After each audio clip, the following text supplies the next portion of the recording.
Lenten Thoughts, Day 44, Holy Thursday. I have given you an example that as I have done for you, so you should do also. It is not easy to determine what degree of virtue and holiness is required to approach communion worthily. Too great a severity and too great a leniency are two pitfalls into which it is easy to fall when one follows only one's own judgment. To avoid both extremes, I wish to take Jesus Christ himself as our guide. Let us follow all his actions in today's gospel. Let us see how he prepared his disciples to receive his adorable body. Let us consider the virtues he taught them and made them practice, and let us imitate this great example. The Saviour calls his apostles, and with the great intention he had for instituting the august sacrament of his body, he began by testing their faith. Go, he said to them, and prepare what is necessary for us to eat the Passover. But Lord, replied St. Peter and St. John, where do you want us to prepare it? We have neither house nor money. What do you expect us to do? Where do you want us to prepare it? Go, replied the Son of God. When you enter the city, you will meet a man. Follow him into the house where he enters, and say to him without fear, the Master sends word, where is the room where I may eat the Passover with my disciples? And he will show you a room already prepared. Prepare everything there. The disciples believed without hesitation. They did not doubt the truth of this prediction. They went and found everything exactly as he had said. This is the first virtue the Saviour made his apostles practice. They began with faith. The second virtue he taught them was humility, by giving them the example himself, taking off his garments and beginning to wash their feet. The third was purity, by cleansing and drying them. St. Peter immediately made acts of all three virtues. Lord, do you wash my feet? Not only my feet, Lord, but also my hands and my head. Lord, this is faith. I recognize you as my Lord and my God. Do you wash my feet? This is humility.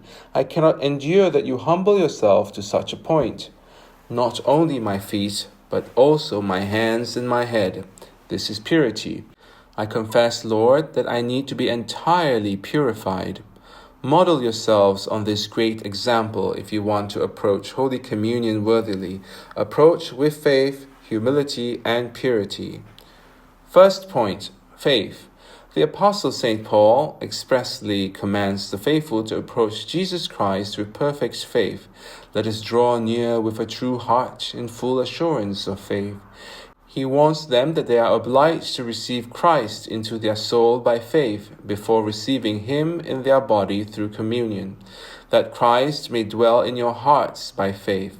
This is undoubtedly why God had commanded the Paschal Lamb, which was a figure of our holy sacrament, should be eaten at night to teach us that we must receive it in the darkness of faith. This means our mind must renounce its own lights, deny its own reasoning, and accuse the senses of deception and error, in order to believe only what faith teaches us about this adorable mystery.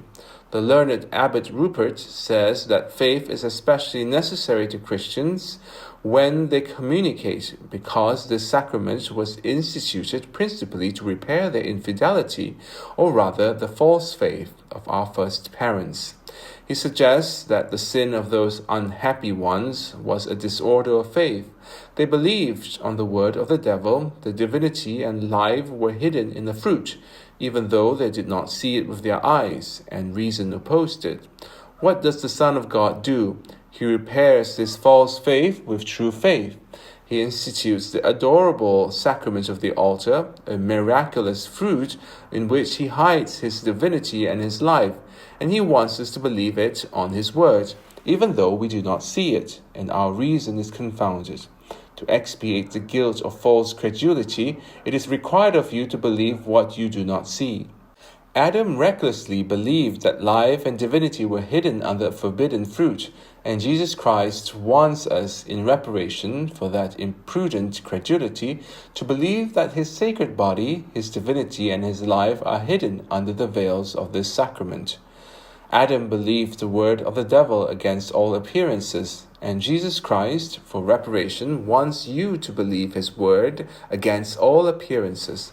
Adam believed blindly, abandoning reason and the senses, and submitted to the devil's voice without consulting his eyes or hands, without listening to experience. What blindness! Wretched child of a wretched father, Jesus Christ, in punishment for such disorder, now wants you to submit your reason, bringing every understanding into captivity to the obedience of Christ.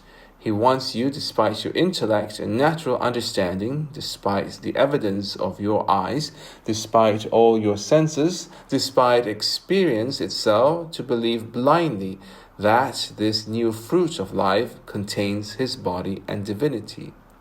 If the Son of God requires such perfect submission of mind and reason, if he wants us to have eyes without seeing, senses without using them, he asks nothing of us that he has not done himself in the adorable Eucharist.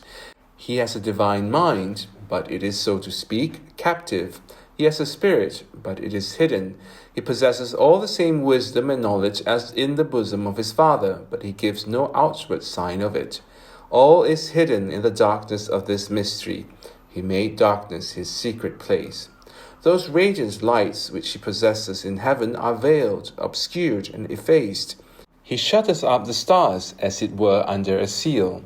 Even his body is in a kind of captivity. He has eyes, but they see not, hands, but cannot act, a tongue, but it does not speak. In short, he lives without the use of any of his senses.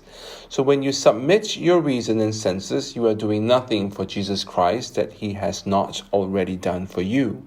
Do you have faith in this great mystery, you who receive communion only out of custom or politics or hypocrisy? Do you have faith, you who approach the holy altar with the same vanity and immodesty as if you were entering a theatre? Do you have faith, you who, in your afflictions and needs, turn to everything except this bread of strength and life? Alas, even if we are not Calvinists in our words, we are almost all Calvinists in our actions. Second point. Among all the virtues of which men are capable, there is none that pleases God as much as humility. And for the reason, says St. Augustine, that the first thing that displeased God in man was pride, since it was his first sin, and thus humility, by restoring him to his original duty, infinitely pleases God. That is why the Holy Fathers have said that Mary deserved her blessedness more through her humility than through her purity or her other virtues.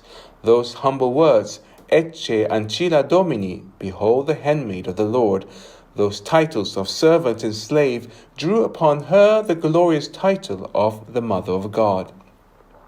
It is this same virtue that must cause the Son of God to enter into our hearts through communion, and this is no doubt why the Church places upon our lips these words immediately before receiving the sacred body of Jesus Christ.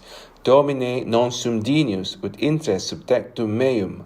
Our Lord, I am absolutely unworthy that you should enter under my roof. This humility must be interior and exterior. That is, it must be in the heart by sincere sentiments of one's misery and nothingness, and on the face by modest and humble demeanor, such that the humility within produces the humility without, and that the external humility is a sign of the internal. It is this interior and exterior humility that the Son of God gives us an example in the adorable Eucharist. It is there that one can truly say of him that he is a humbled God. Truly, you are a hidden God. He was a humbled God in the manger. He was a humbled God under the weaknesses of a man during his life. He was a humbled God in the ignominies of the cross. And he was finally a humbled God in the tomb. But in all these states, his Father always knew how to glorify him. He was adored by kings in the crib. Countless miracles made his life glorious and illustrious.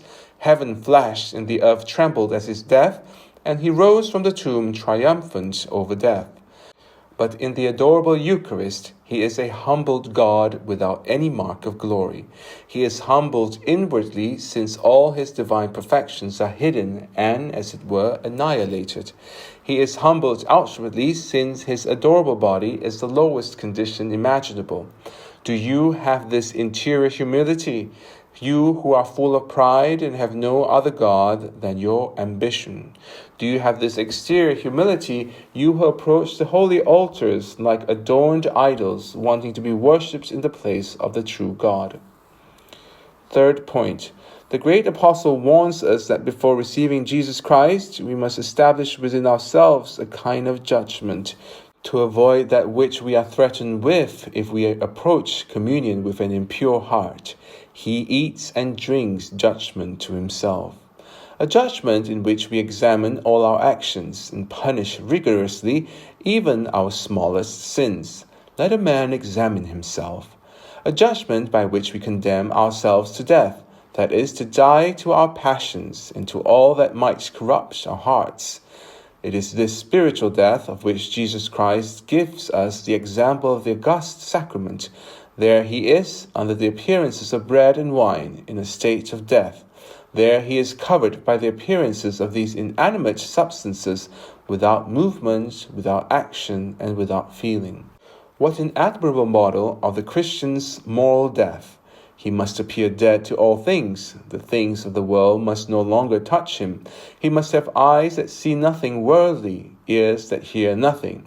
Finally, following the example of Jesus Christ, who is present in the sacrament in the manner of spirits, the Christian must live a holy spiritual life and cause to die in himself all that is coarse and carnal. Give it to us, Lord, this purity that is so necessary to us. Only you can make us worthy of yourself. Only you can allow us to draw near to you. So grant us, my God, faith, humility, and purity, so that after having possessed you on earth, we may possess you eternally in heaven. Amen. Help us at gofundme.com/restore-immaculate. Thank you for your Lenten generosity. May God bless you.